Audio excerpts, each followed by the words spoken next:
Welcome back to GoHighlanders.com's continued coverage of the fall athletics season. We're back up at Mammoth Lakes with UC Riverside's Director of Track and Field and Cross Country, Irv Ray, where the men's and women's teams are preparing for their 2014 season. Coach Ray, thanks for joining us today. Thanks for having me, John.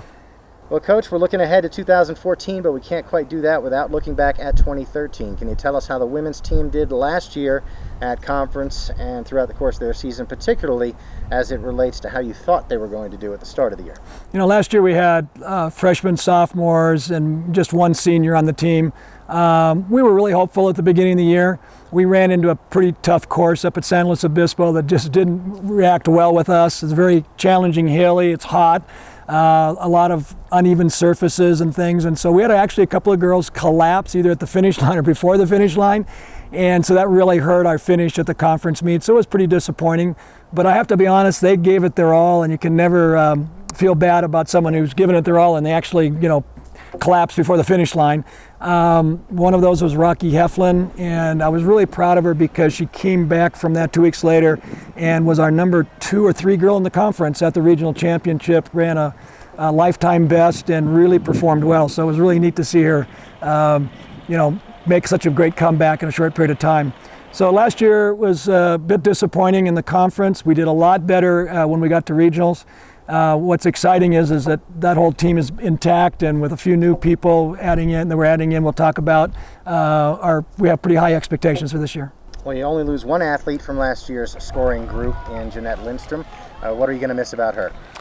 Jeanette was just a great person and kept the girls kind of loose and fun, and she was really great on the course. She gave it her all the time, and the girls knew that they can depend on her. So we wish her well as she's heading off to do a mission for a couple of years. So we're excited for her.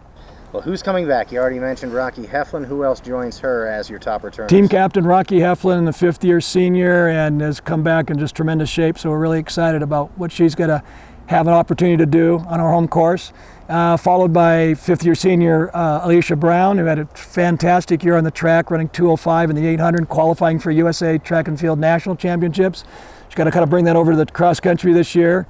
We add in a redshirt freshman, high recruit, Faith McCow, who had a great track season and was all conference at 800 meters and 15. And she's kind of been our number 3 girl right there with Alisha. Then at 4 and 5 is redshirt freshman Wesley Totten, who's really come in shape and really done a lot of good work, along with 3rd-year junior Brianna Simmons. And that kind of makes up our top 5. And then we have Maryann Holliday and Liz Guzman as our 6th and 7th that kind of back us up. Well, remind the folks at home again who we're chasing this year in trying to climb back to the top of the conference. Who's got the bullseye on their back? And we just had a team meeting about this, and we're looking at the returners from the other squads. Cal Poly, who won last year, is returning. They lose their very top runner, and they're returning their next 3 or 4. But where we're at right now, we think we got a chance to compete with them, along with Santa Barbara, who returns pretty much their whole team intact like we do. So it'll be a 3, and then UC Davis did lose quite a bit of seniors, so we're not sure what's going to happen with Davis, but definitely us, Cal Poly, and Santa Barbara will be fighting it out there on our course on November 1st. So if you want to come out and find out the result, come to Exop.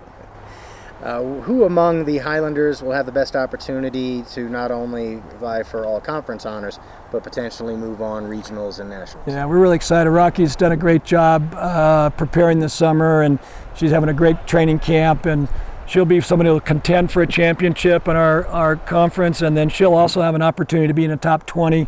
She was 30th last year, so she's going to move up and have a chance to qualify as an individual. And I don't think Alisha Brown and Faith McCall will be too far behind, and so they'll be in play for a top 30 finish as well. We're up here in Mammoth. Correct. You've been up here for about a week, and there's a very specific reason that you guys come up to altitude to train. Can you explain in layman's terms for people like Sure. me what that benefit is coming up here? You know, I'm starting my 12th year, and we've been fortunate enough that I've had the support of the administration to come up here for 3 weeks. And in those 22 days that we're here, we build about 1 million new red blood cells, and they're thicker, heavier, more oxygenized, and just going to help us be better at sea level. Everything we do up here will last about 100 days. if the student athlete goes back and is hydrated well and takes care of himself and does all the right, gets the sleep, then all the fitness we build up here will be an advantage to us down in sea level for the weeks ahead. So it's important part of our training and preparation is both physical and then also the mental side of things, as well as the team bonding and coming together and learning to work hard. Being in close quarters for 3 weeks and training hard and all that, it takes quite a bit of cooperation and teamwork, and I really like the dynamics. It's not easy, but when we get done, we usually have a pretty good product.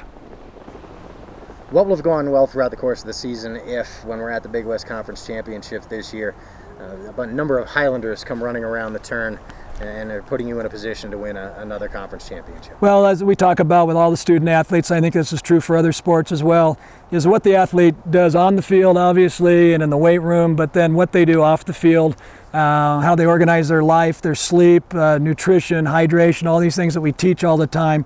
And I actually tell the athletes they have more control of their success or failure than the coach does by what they do away from the practice field. And so if we're having that kind of a day, it's because, and we talked about it in team meeting, that they get it all together in their academics and their personal life. It'll carry over to the cross-country course, and they'll make the goals that they've set for themselves. Well, Coach, good luck this season. We'll see you back down the hill in a couple of weeks, and we'll see you on our home course for a couple of home meets and then the Big West Conference Championship. Go Highlanders. Come out and see us at our course at Ags Op in Riverside, California.